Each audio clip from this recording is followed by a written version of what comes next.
tu nous vois, tout est beau, tu nous envies. Mais ce sont des hommes qui est jolis, sinon sont des dents, je peux pas dire. Au prochain carrefour, ça roule plus. Toutes mes petites caprices, je faisais là, je ne fais plus. Les gens m'ont aidé à souder, mais ça tient plus. Puné avant, puné arrière, tout ça, ça marche plus. Juste pour vous dire que vélo là, c'est pas vous seul, vous roulez. Moi-même pour moi, elle devait dire, oh, pas qu'à dans ma main. Je dis que pour moi, elle devait dire, kata, kata, oh, ma relation là, ça fait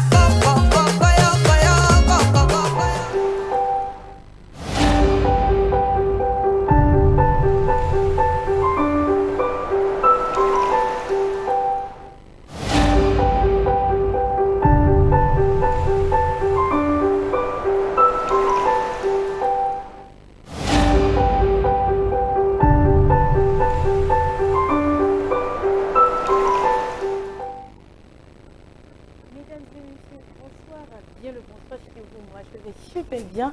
J'espère que chez vous également, vous vous portez extrêmement bien. Alors aujourd'hui, vous êtes bel et bien dans votre émission Les Yeux de l'Esprit. Aujourd'hui, nous allons parler d'un sujet assez spécial, un sujet général. Il s'agit de la mort. Bien vrai que la mort effraie, parfois elle interroge, mais elle fait partie intégrante de la vie. Aujourd'hui, nous allons pousser notre réflexion afin de savoir exactement qu'est-ce que réellement la mort? Est-ce une fin, ou un passage de la vie?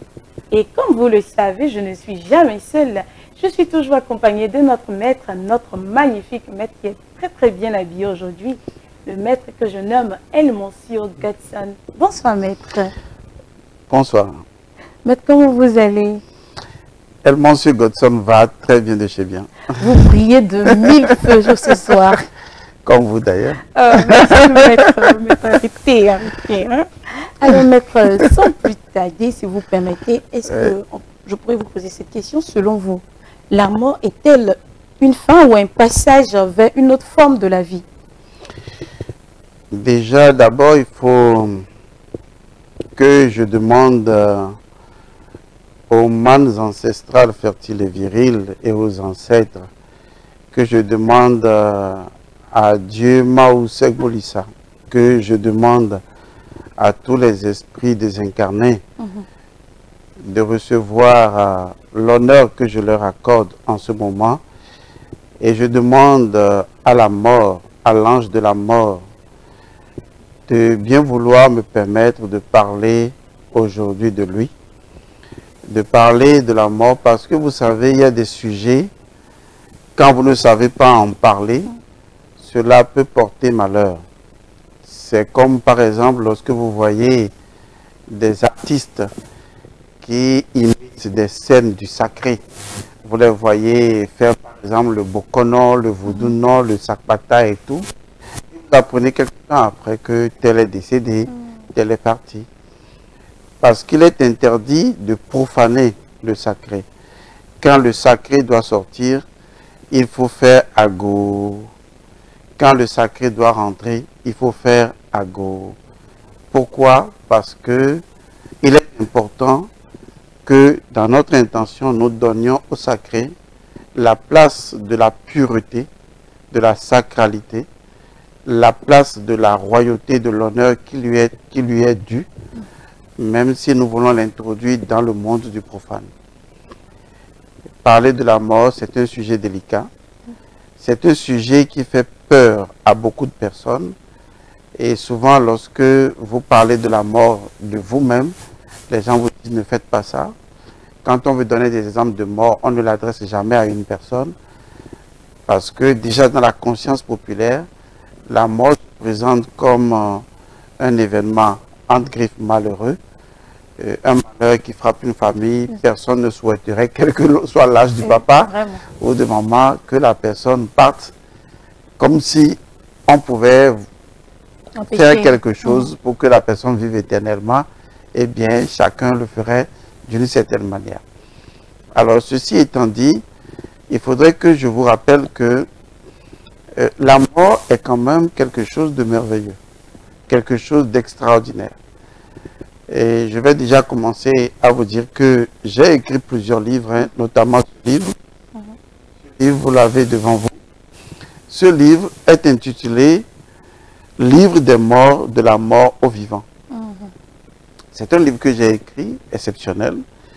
Je l'ai écrit en m'inspirant d'un autre livre, un livre très antique, très incompréhensible, qu'on appelle le livre des morts égyptiens.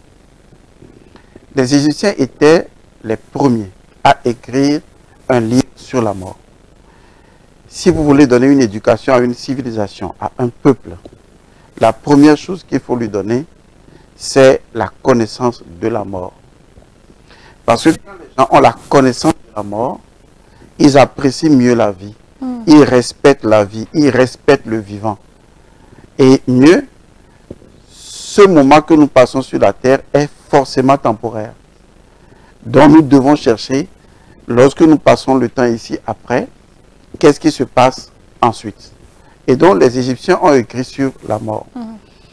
Et ils ont mis en exergue quelque chose de formidable. Ils sont arrivés à la compréhension que premièrement, tout ce qui est né doit forcément mourir, parce que avant la naissance de cette même chose, la chose est morte quelque part, et après la mort de cette chose, la chose naît quelque part. C'est pour cette raison qu'ils ont permis, à travers les expériences de mort, d'aller d'abord voir ce qui se passe de l'autre côté du voile de la mort. Parce que ce qui effraie les gens, c'est qu'est-ce qui se passe après. Or, ce qu'eux, ils ont découvert, ils ont compris que ce qui se passe de l'autre côté est déjà venu à nous. Car un enfant qui vient au monde, il vient de quelque part. Et donc l'endroit où nous nous rendons n'est pas aussi étrange ni étranger que ça. C'est l'endroit d'où nous venons et c'est l'endroit où nous retournons. Et donc ils ont constaté qu'en fait, la mort n'était pas une fin en soi, c'était juste un portail, un double portail, d'accord? Un portail par lequel on vient en naissance et un portail par lequel on part lorsque nous allons de l'autre côté. Et donc ils ont mis en place toute une génie initiatique autour de la mort, parce que la mort en Égypte antique a été divinisée et nommée. On l'appelle Inpu. Voilà, Inpu. Et donc, ici, nous, on l'appelle Ku, et Ku par exemple, mais c'est la même prononciation. Et donc, le dieu Inpu, la divinité Inpu, qui est également le dieu de l'embaumement et quelque part le dieu des morts, représente toute une science, toute une philosophie. Parce que les Égyptiens avaient découvert qu'il est possible de maîtriser l'au-delà. Parce que si je maîtrise l'au-delà, je n'ai plus peur de passer de ce monde vers l'autre monde. Et donc, ils avaient mis en place tout un ensemble de connaissances avérées, et ceci par une forme d'initiation. Cette initiation se passe aujourd'hui dans certaines régions de l'Afrique centrale, à travers certaines plantes qui permettent aux gens de mourir et de passer de l'autre côté. La durée de temps que l'on peut faire pendant cette brève initiation, c'est la durée de 3 jours. Ça rappelle donc les 3 jours où Jésus est resté dans la tombe. Alors, en fait, il y a donc la naissance qui est considérée comme une mort. Il y a la mort finale qui est l'abandon de notre corps charnel. Mais entre les deux, il y a une autre mort qu'on appelle la petite mort. La petite mort. C'est la mort initiatique. D'accord. Cette mort initiatique, elle se passait comment en Égypte antique? L'initié était enfermé dans le sarcophage. Il était enfermé pour 3 jours. Et donc, il n'en sortait point. Il était vivant. Il était vivant, enfermé pendant 3 jours. Il y a des personnes à qui on fait boire une certaine substance. Vous vous rappelez de l'histoire de Socrate qui a bu de la ciguë. En fait, c'est une métaphore pour montrer également qu'en fait, pour pouvoir mourir, il faut boire quelque chose. Même dans les couvents aujourd'hui, la petite initiation, on vous donne quelque chose à boire. Et dès que vous buvez cette chose, il y a ce qu'on appelle une paralysie corporelle qui se produit. C'est-à-dire que votre corps est paralysé. Et automatiquement, votre âme se libère de votre corps. On appelle ça le voyage hors du corps. Certaines personnes nomment ça la projection astral. C'est ce qu'on appelle la petite mort. D'accord. Au cours de ce moment, l'individu est capable de sortir de son corps et maintenant de se positionner de côté et de regarder son corps dans le sarcophage. Je me rappelle la toute première fois où j'étais sorti de mon corps, j'avais 14 ans. Wow. Oui, et donc quand j'étais sorti de mon corps, je me suis mis à côté et j'observais mon corps là, tranquillement sur le lit. On appelle cela la petite mort. Et donc, la petite mort est une forme d'initiation, ou carrément une initiation au cours de laquelle l'individu est appelé, à travers un certain nombre de rituels, de cérémonies, l'individu est appelé à boire quelque chose, ça dépend de l'initiation. Oui. On l'enferme quelque part, il est seul, son corps est immobilisé, sous surveillance, bien sûr, et quelque temps après, il sort de son corps. Quand il sort de son corps, il va dans un endroit que les Égyptiens appellent les champs Ialou. Les champs Ialou, c'est ce que les Français ont volé chez nous et qu'ils ont transformé en Champs-Élysées. Ah. Les champs Ialou veut dire les champs paradisiaques. D'accord. Exactement. C'est ce que la chrétienté va voler aussi en Égypte et appeler Jérusalem céleste. Oui, ils ont tous volé là-bas. Et donc, on appelle ça les champs Ialou. Alors, l'individu sort de son corps et il va se retrouver dans le monde astral. Et dans le monde astral, il va rencontrer d'abord et avant tout ses ancêtres. Parce que chaque individu est né d'une famille. Il est né parce qu'il a prêté, il a pris l'énergie d'un ancêtre pour s'incarner. Donc, il rencontre cet ancêtre, il rencontre des ancêtres, il va dans le monde ancestral. Après avoir rencontré le monde astral, il va dans le monde ancestral et là, il reçoit des instructions. On lui présente certaines divinités, certaines forces qui constituent sa force intérieure. Et après tout ce temps qui peut durer 3 jours au maximum, parce que le corps énergétique, notre corps éthérique, on en parlera tout à l'heure quand je vais vous expliquer le processus de la mort, il va rester pas plus de 3 jours. Et donc après 3 jours, il peut même faire moins de 3 jours. Après 3 jours, il va revenir dans le corps. En ce moment, la paralysie du corps, qui est donc sous substance, s'arrête. Et son corps réclame alors, puisque son corps n'était pas mort, son corps a encore ce que nous appelons les chakras, les glandes endocrines, qui réclament alors le corps éthérique, pour que le corps éthérique maintenant ramène le corps astral où se trouve l'âme et l'individu reprend vie. Et donc, on appelle cela la petite mort. Cette expérience a été faite par les Égyptiens et cela leur a permis de voir ce qui se passe de l'autre côté.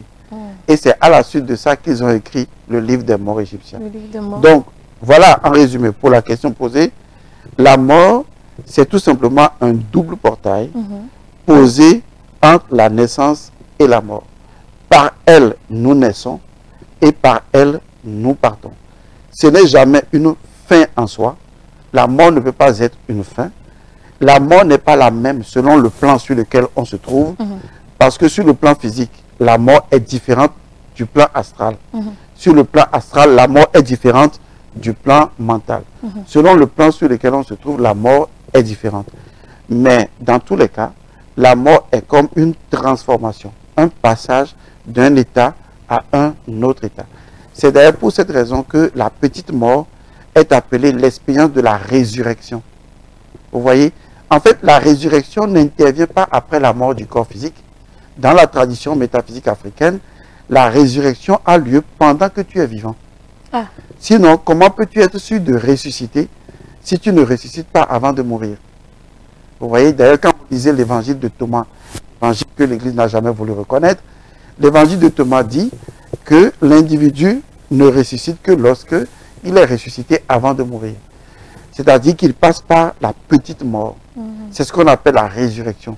Il meurt volontairement, il revient volontairement à la vie. Ce qui veut dire qu'il sait que de l'autre côté, eh bien, ce n'est pas la fin. Il sait que de l'autre côté, c'est de là où il était venu. Puisque ses ancêtres le lui rappellent. Et c'est de là où il retournera quand son corps s'arrêtera. Et donc, il n'en a absolument pas peur.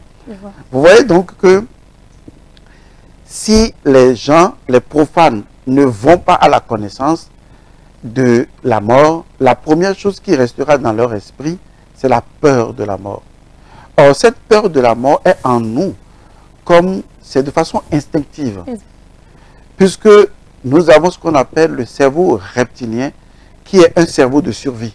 Si tout de suite quelqu'un rentre ici et ramène un serpent ou un lion, ben, chacun va avoir peur parce que automatiquement, le cerveau reptilien va dire attention, tu vas mourir. Et parce qu'on a peur de mourir, il y a des réactions qui suivent. Parce que le corps ne veut pas mourir.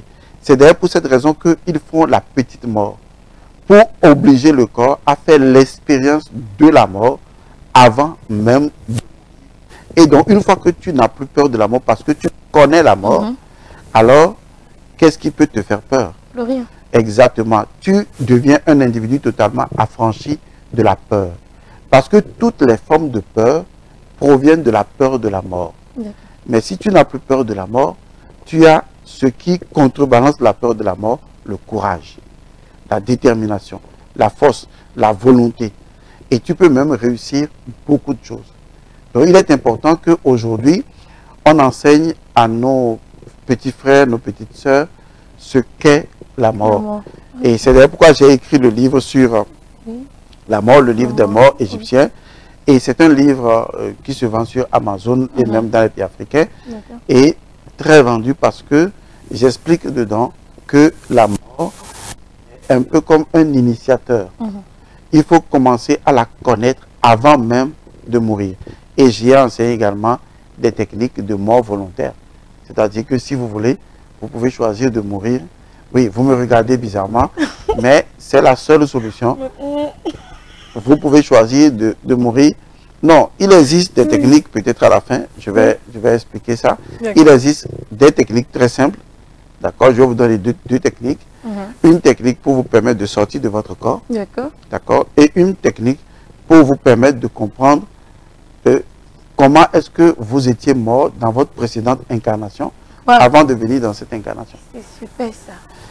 Et c'est ce dont vous avez besoin, c'est ce que vous avez besoin de savoir pour être vraiment un homme libre intérieurement.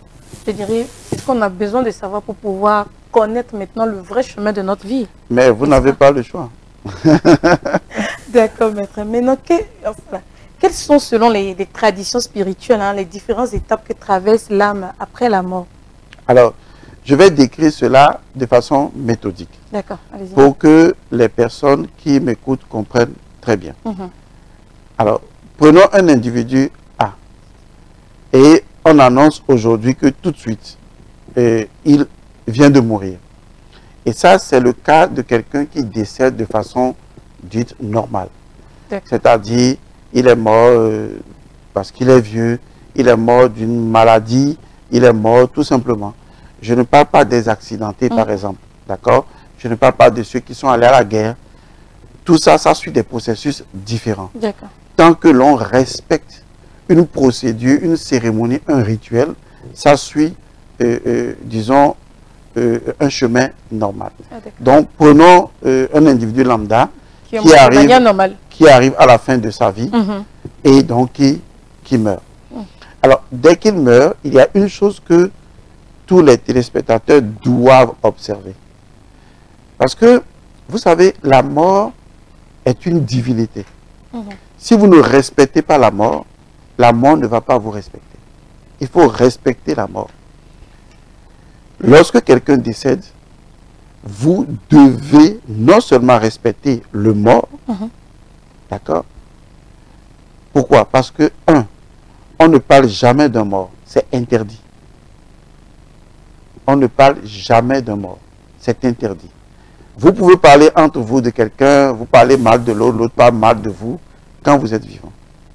Mais quand quelqu'un meurt, on arrête de mal parler de la personne. On ne parle pas mal d'un mort. On n'insulte pas un défunt. C'est interdit. Dans la tradition égyptienne, un défunt est Osiris. Parce qu'un défunt est avant tout la momie. Or, la première divinité à être momifiée, c'est le dieu Osiris. Il est la première momie. Et donc, tous les défunts sont considérés, dès qu'ils meurent, dès que quelqu'un meurt, le cadavre est appelé momie, est appelé Osiris. On ne peut pas mal parler d'un cadavre. C'est interdit dans les traditions spirituelles africaines. Deuxième chose, vous devez accorder au défunt 3 jours de silence. C'est obligatoire. C'est-à-dire, pendant ces 3 jours, il est vrai que quelqu'un meurt, ça peut faire mal, on peut pleurer. Mais, sachez que les 3 premiers jours du décès de quelqu'un d'aujourd'hui, ces 3 jours ne vous appartiennent pas.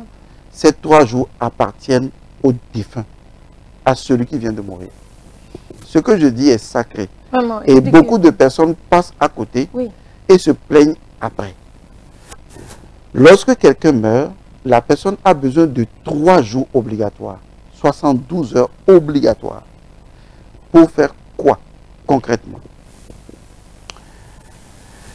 Vous voyez, quand vous dormez la nuit et que quelqu'un vient vous réveiller brusquement, vous êtes désorienté, n'est-ce pas? Oui, oui. Vous ne vous retrouvez pas, c'est après vous dites, ah, c'est toi, vous vous réveillez lentement. L'âme et le corps ont été ensemble, je suppose, pendant 70 ans, 80 ans. La personne décède.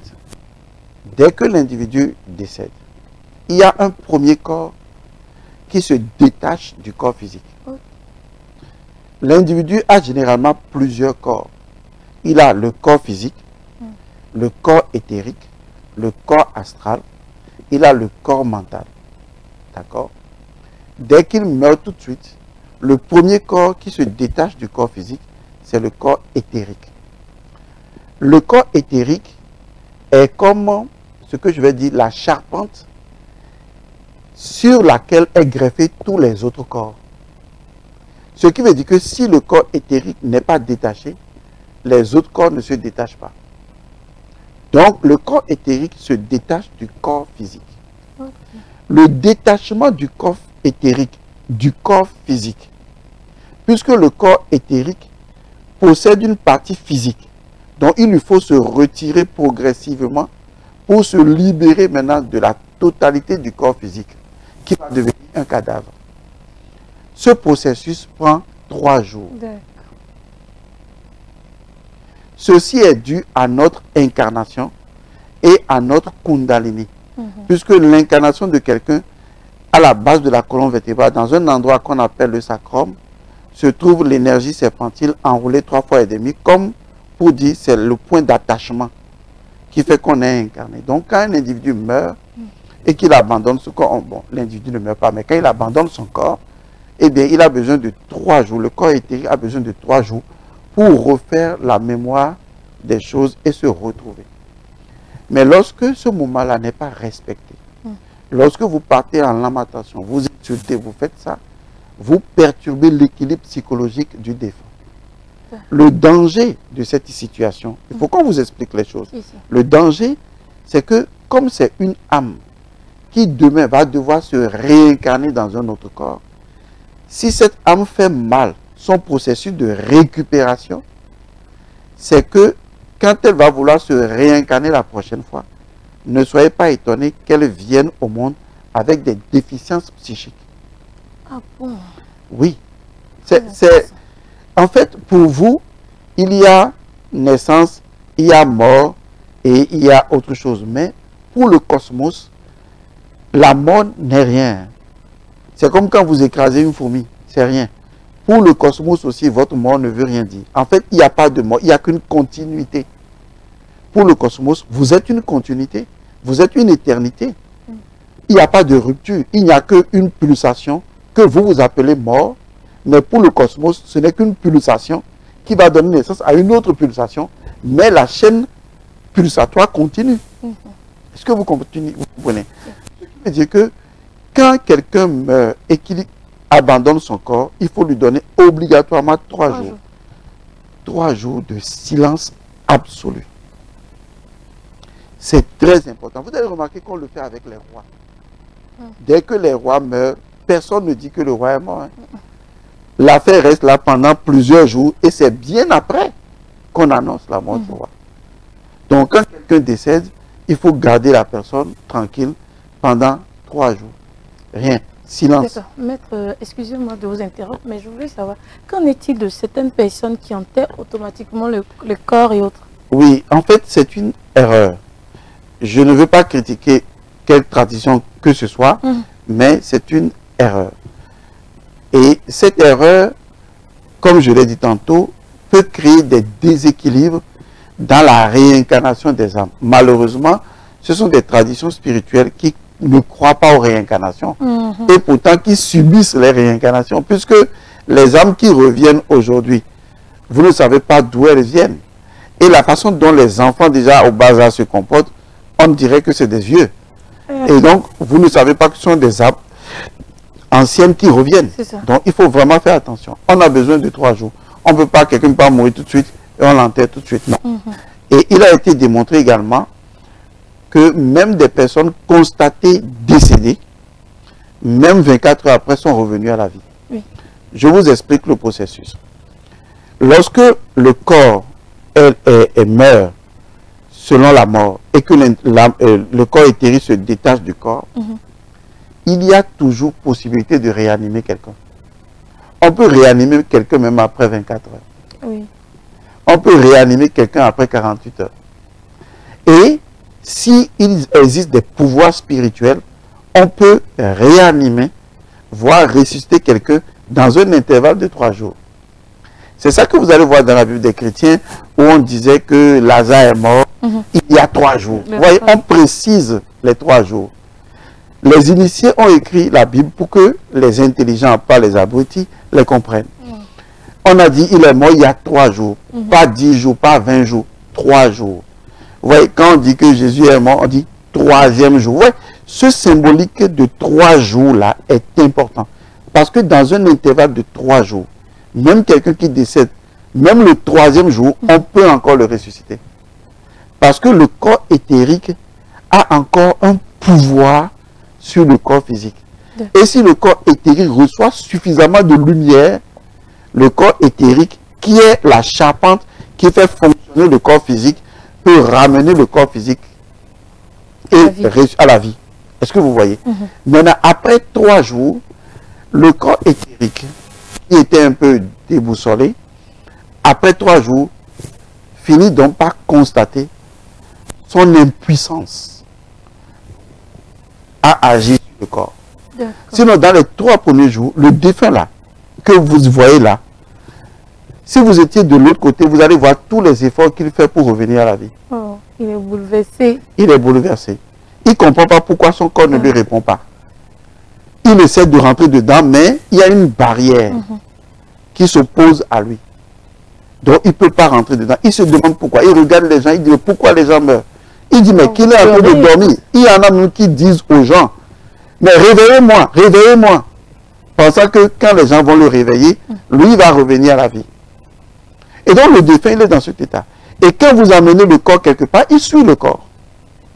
Il suit le corps. Ils sont liés ensemble. Voilà. Il suit. Mais il y en a même des défunts qui disent, qu'est-ce que vous faites avec mon corps? Laissez-moi mon corps. Il y a même des défunts accidentés où le corps est complètement brisé. Mais quand on départe le corps, lui, il ne réalise pas que le corps est brisé. Il dit, mais c'est mon corps. Qu'est-ce que vous faites à mon corps? Donnez-moi mon corps. Donnez-moi mon corps. Il essaiera même de vous attraper, mais il ne pourra pas. Puisque, eh bien, le corps qu'il a ne lui permet pas de vous toucher. Vous allez voir que pendant ces 3 jours-là, il y a des personnes, que ces personnes soient proches ou éloignées, qui pressentent que quelqu'un est mort. Et vous allez voir même que pendant ce moment, le défunt peut rendre visite à quelqu'un au village et lui dire, bon, je suis venu pour vous saluer, et disparaît après. Parce que, eh bien, il croit encore qu'il est mort. Et donc, il utilise cette impression-là pour apparaître et disparaître. Mais après 3 jours, obligatoire. C'est pourquoi je dis, pendant ces 3 jours-là, il faut le silence. Pour que, comment on appelle ça, le cas, pour que le corps éthérique du défunt ne soit pas perturbé. Vous voyez, c'est comme on est ici, on est en train de faire une émission et quelqu'un vient, il joue de la musique, ça va nous perturber. C'est ce qui perturbe. Il faut savoir que les pleurs, les cris agissent dans le monde éthérique comme des ondes. Et ces ondes-là vont désorienter le défunt. Il va se dire, mais pourquoi vous pleurez? Qu'est-ce qui se passe? Non, il faut laisser le défunt prendre conscience lui-même de sa propre mort. Et cela dure 3 jours.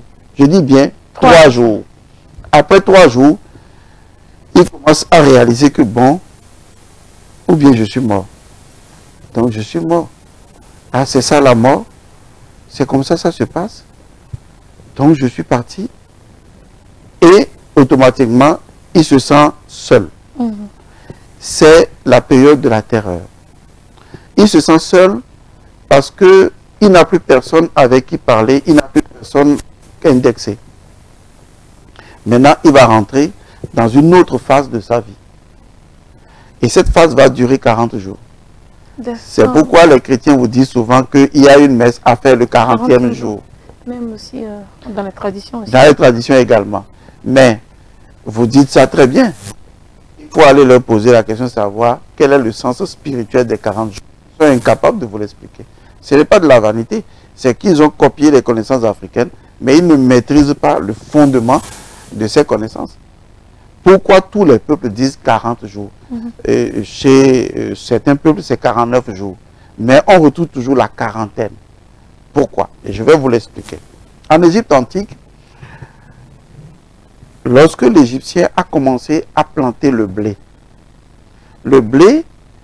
a une entité tellement particulière que les Égyptiens l'ont associé au dieu Osiris.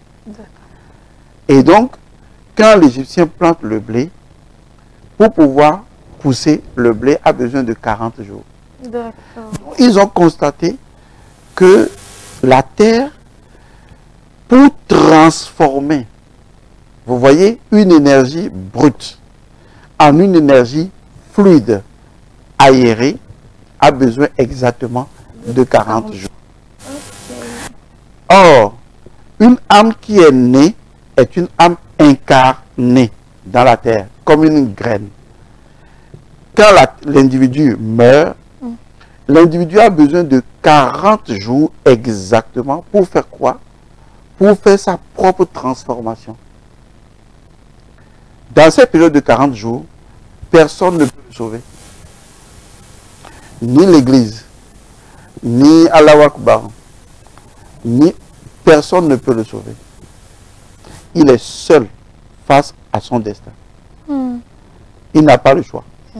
Pitié. Non, ça ne fait pas pitié. C'est pour ça que je voudrais dire à tous ceux qui sont peut-être des politiques, qui sont dans tous les pays, ou les gens malfaisants, quand vous mourrez, cette période de solitude-là, elle est obligatoire. Vous pouvez donner toute votre richesse à l'Église. Personne ne vous sauvera. Même Jésus ne viendra pas. Vous savez, c'est comme passer 40 jours dans le désert. Quand tu passes 40 jours dans le jeûne, dans le désert, il n'y a personne. Même Jésus historique a passé 40 jours dans le désert. Qui était là avec lui? Il était seul. Ce moment de 40 jours-là, il faut que vos pasteurs, vos prêtres vous disent la vérité. C'est 40 jours de solitude absolue. Personne ne peut vous sauver. Mais que se passe-t-il pendant ces 40 jours? Je vais vous l'expliquer. Vous savez, quand vous étiez vivant sur terre, vous avez agi, vous avez eu des comportements. Vous êtes même jusqu'à aller dire, non, c'est moi, tu ne peux rien me faire. Et ma tête est dure, vous ne pouvez rien me faire, c'est toi qui es ceci, c'est toi qui es, c'est toi qui es. Il n'y a pas de problème. Tu fais gla, simplement parce que tu as un corps. Et avec le corps, tu ressens des choses, tu peux faire du mal à l'autre, tu peux ressentir du plaisir, tu satisfais ton plaisir, tu satisfais même ta vengeance. On est d'accord? Quand tu meurs, tu n'as plus de corps.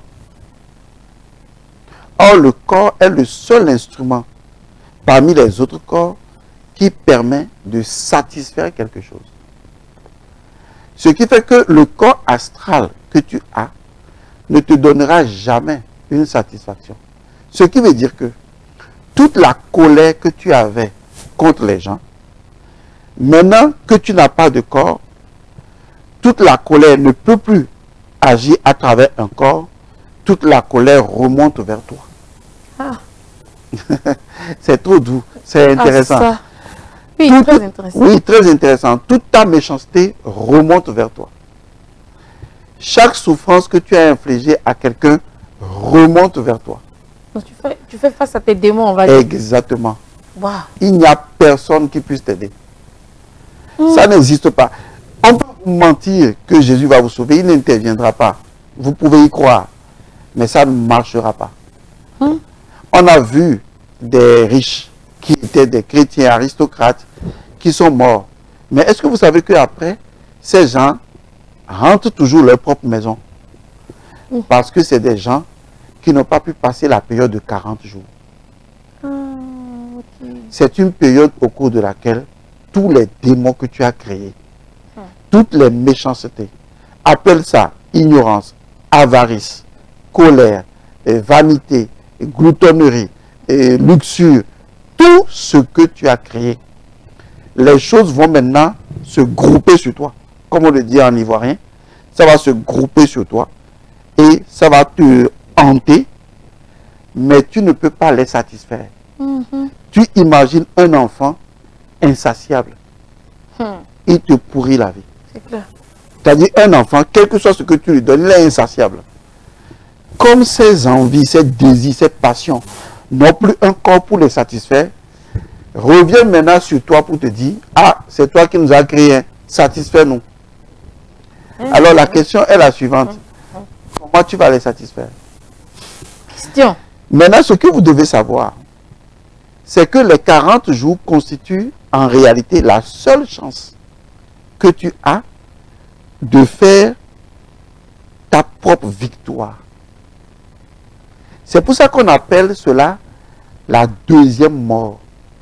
Et ça, les gens ne le savent pas. Il y a une première mort, qui est la mort physique. Il y a une deuxième mort, c'est la mort de l'âme. C'est pourquoi la Bible des chrétiens dit, par la bouche de Jésus, à quoi sert-il à un homme d'avoir toutes les richesses du monde s'il devait perdre son âme?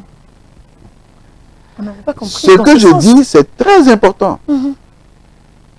Laissez les gens qui ont fait des conneries, ça va grouper sur eux.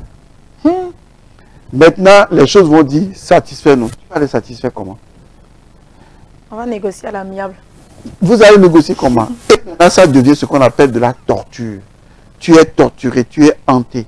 Tout ce que tu as fait subir aux gens, tu commences à subir ça. Les gens que tu as coupés en morceaux, on te coupe en morceaux tous les jours. Il y a une expression qu'on dit en l'église catholique là. Oh là là, j'oublie. On te coupe en morceaux tous les jours. Et tu te reconstitues, on te coupe encore, tu te reconstitues. Oui, parce que tu dois vivre la souffrance là de façon pérenne. Le purgatoire. Oui, ils ont plusieurs noms. On va le leur permettre. Ce qui veut dire que ce moment-là, tu ne peux pas y échapper.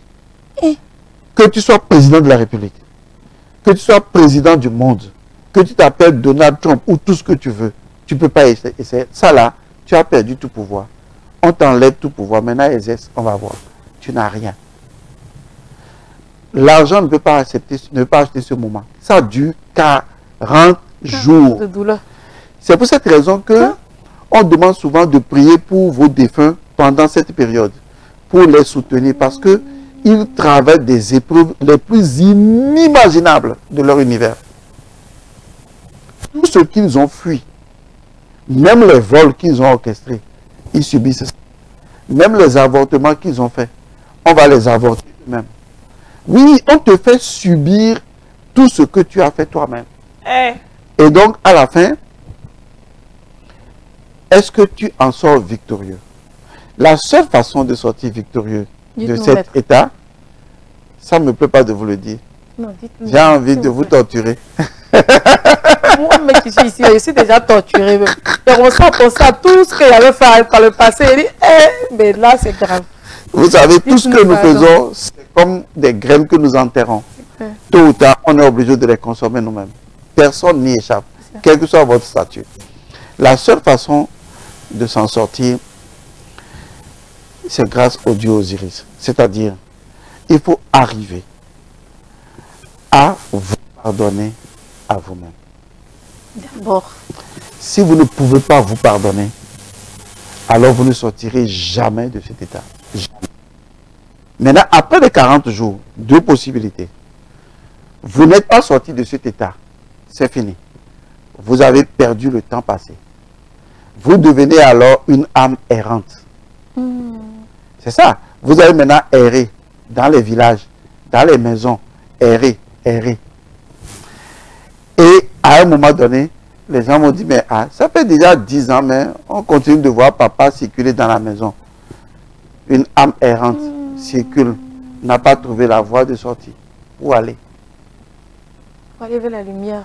Exactement. Maintenant, après les 40 jours, admettons, vous êtes arrivé à prononcer l'illustre phrase extraordinaire que tous les Égyptiens connaissent. Je suis innocent. Si vous arrivez à réaliser cela, alors vous allez voir que tous les démons, on va utiliser votre expression, comme par magie, vous abandonnent. Et vous devenez extraordinairement léger.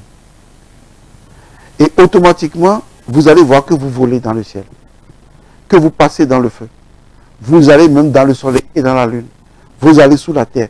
Plus aucun endroit n'est impossible pour vous à visiter. Vous êtes une âme libérée. Et après ce moment-là, eh bien, vous décidez de partir. Le portail de lumière s'ouvre à vous et vous y entrez.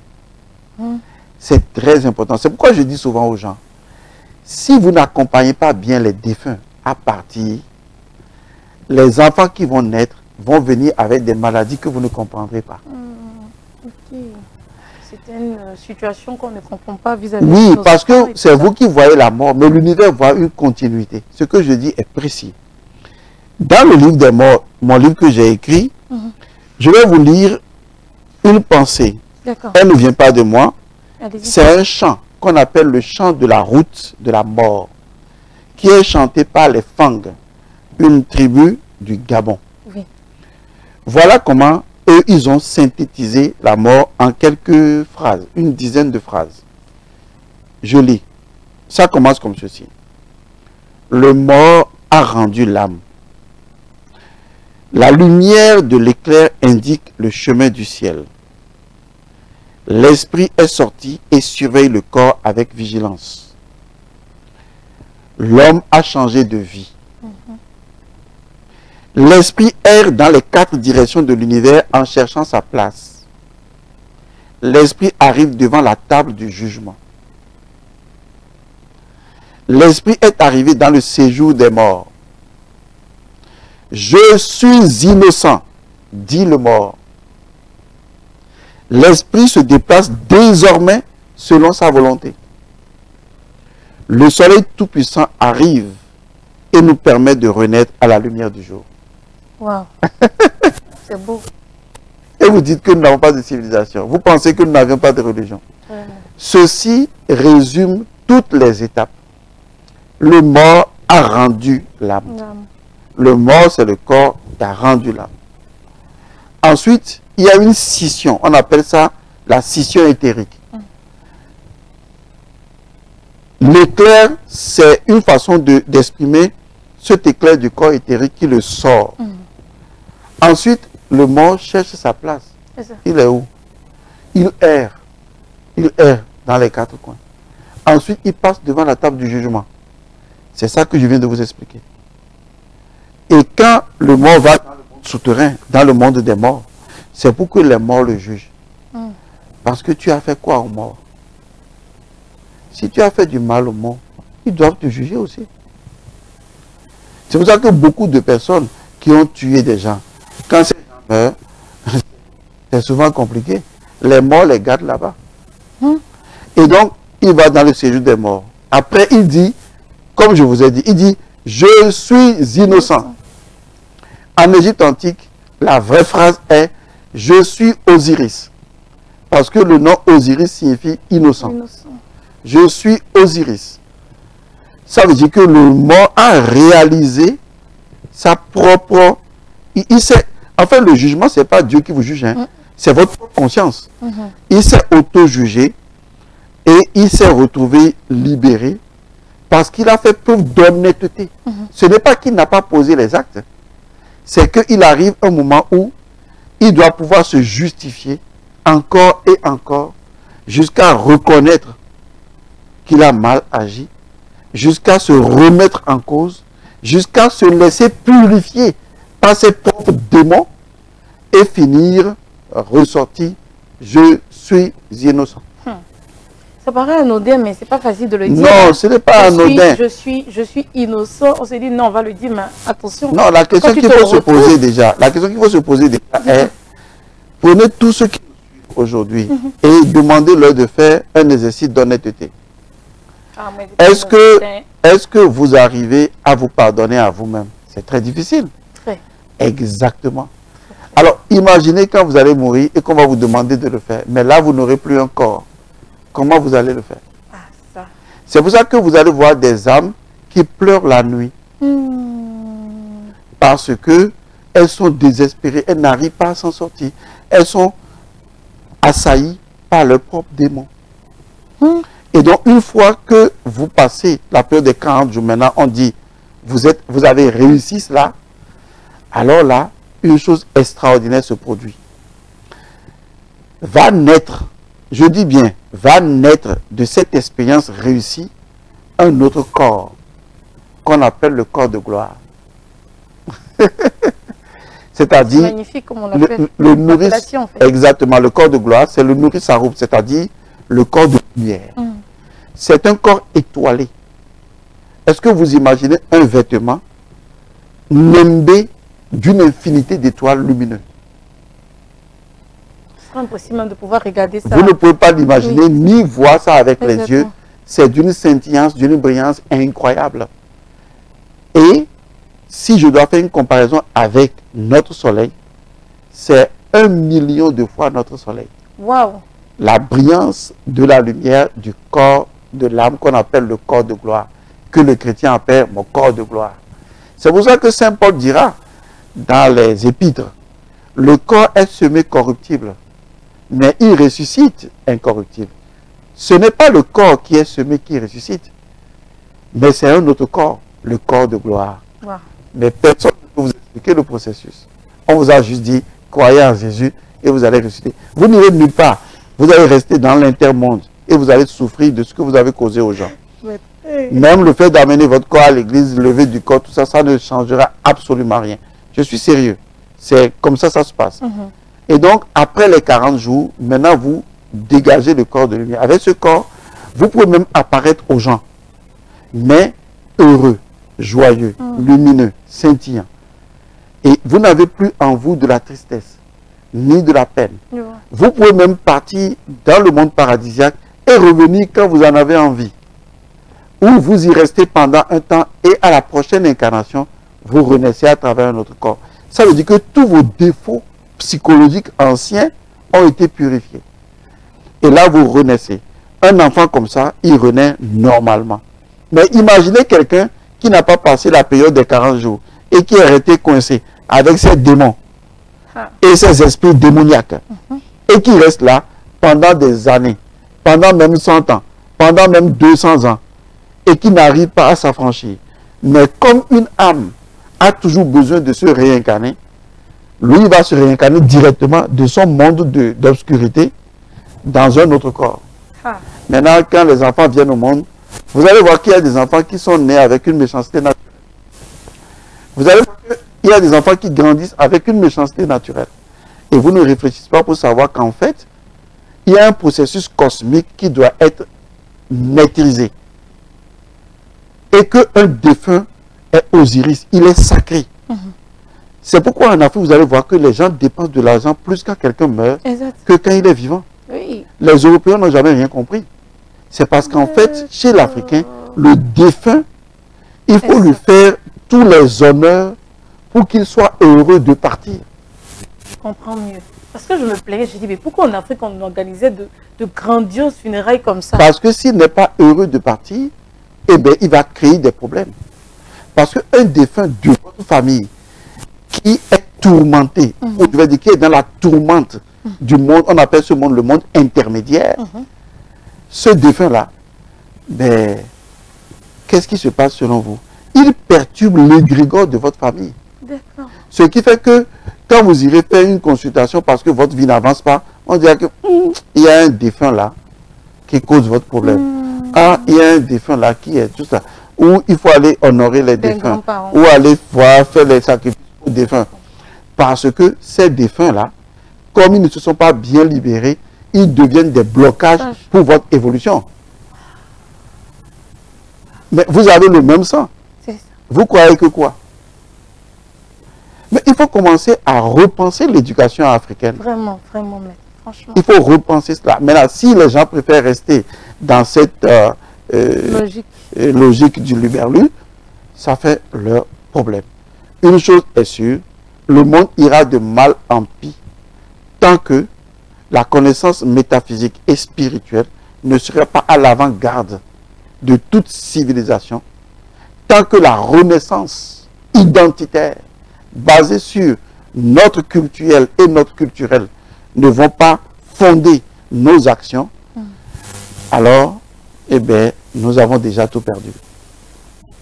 D'accord. C'est vraiment le sujet là. Maître, revenons sur terre. Ça marche. Merci beaucoup, parce qu'on vient de comprendre beaucoup de choses. On connaît maintenant le sens réel de la mort. Maintenant, vous nous aviez dit auparavant que vous allez nous montrer deux petites choses, ou deux grandes choses, je dirais. Parce que là, je ne dirais pas petite, parce que c'est pas donné à tout le monde d'avoir ça. Hein. D'accord. Merci de nous montrer ça, s'il vous plaît. La première technique, elle est très simple. D'accord. Je voudrais que vous sachiez d'abord que vous ne mourrez pas si vous pratiquez cela. Parce que on ne meurt que lorsque ton heure arrive de partir. Et donc, une chose est sûre, vous n'allez pas mourir. Couchez votre corps, mais sur le dos. Mettez les bras de chaque côté, écartez légèrement les jambes, et détendez-vous, et donc fermez les yeux et respirez. D'accord? Respirez consciemment pendant quelques instants, quelques minutes, et après votre respiration, dites intérieurement, en pensant par exemple à un camion de 1000 tonnes, d'accord? Imaginez un camion de 1000 tonnes, et dites, mon corps est lourd, très lourd, aussi lourd qu'un camion de 1000 tonnes. Vous allez voir qu'en un instant, votre corps va devenir lourd. En fait, ce n'est pas que votre corps s'est alourdi, c'est qu'en réalité, votre corps éthérique se détache. Et vous allez sentir que vous flottez. Hein, vous allez sentir que vous flottez à la surface de votre corps. Quand vous flottez, ça peut vous amener à paniquer. Et quand on panique, on revient tout de suite. Donc ne vous inquiétez pas. Mais vous n'allez pas paniquer. Donc commencez à dire, mon corps est lourd, très lourd, lourd comme un camion de... Parce que votre esprit sait déjà qu'un camion de 1000 tonnes, vous ne pouvez pas soulever. Donc votre corps ressent ce poids. Vous pouvez même utiliser chaque membre. Mon bras, ma cuisse est lourd. Faites l'expérience posément. Vous allez voir que votre corps va s'alourdir tout de suite. Et quand votre corps s'alourdit, le corps éthérique commence à flotter. Et à un moment donné, le corps éthérique se déplace de quelques centimètres de votre corps et vous risquez de ne pas sentir votre corps. Il y a plusieurs mouvements qui peuvent se produire. Donc on continue de dire cette phrase. Vous mon corps est lourd comme un exactement. camion de 1000 tonnes. Avec quelques pauses. Okay. Des fois, vous allez remarquer que c'est comme si vos pieds se soulèvent jusqu'à la verticale. Et donc ça peut donner une impression de bizarrerie. Vous voyez? Ou bien c'est votre corps qui semble bouger de côté, alors que votre corps même ne bouge pas. C'est pour ça que je dis qu'il faut faire attention à ça. Et ne pas paniquer. Si vous ne paniquez pas, après quelques instants, ça va faire plomb, et puis vous allez sortir de votre corps. Ça va faire quoi? Oui, ça dépend. C'est-à-dire que il y a des personnes qui ressentent un mouvement qui est suivi d'un son quand vous êtes conscient. Mais d'autres personnes ne ressentent rien. Et la première chose que vous allez constater, c'est que vous êtes toujours dans la même chambre, mais vous regardez votre corps. Toutes les personnes avec qui on a fait cet exercice, quand elles ont vu leur corps, ont eu peur, sont retournées en même temps dans le corps. D'autres personnes se sont vues au-dessus de leur plafond, en train de planer. D'autres sont allés beaucoup plus loin avant de revenir dans le corps. Et ça, c'est une expérience très intéressante. Si vous faites ça une seule fois, vous allez regarder le monde autrement. Deuxième méthode que je vous conseille de faire. La deuxième, cette méthode, elle est très simple. Elle nécessite que, avant de vous endormir, que vous vous couchez sur le lit et que vous fermez les yeux. Et vous allez demander à l'oracle. Nous avons tous un oracle. L'oracle est en nous. D'accord. D'accord. Vous allez demander à l'oracle, au maître intérieur ou à votre conscience, ce que vous voulez. Je simplifie ça pour les gens. Vous allez demander à plusieurs reprises. Je veux savoir, avant que je ne sois né, à telle date, dans cette incarnation, mon incarnation précédente, comment est-ce que j'étais mort? Cette information-là, elle n'est pas ailleurs, hein. Elle est en conscience. Parce que c'est sur l'ancienne façon de mourir que votre actuelle naissance est tissée. C'est pour ça qu'il y a des enfants qui naissent avec des maladies, avec des malformations. Parce que la façon dont ils étaient morts fait naître la façon dont ils viennent au monde. Nous sommes une continuité dans l'éternité. Il n'y a pas de rupture. Ce n'est qu'un double portail, mais ce n'est pas une fin. C'est une illusion, mais la vie continue.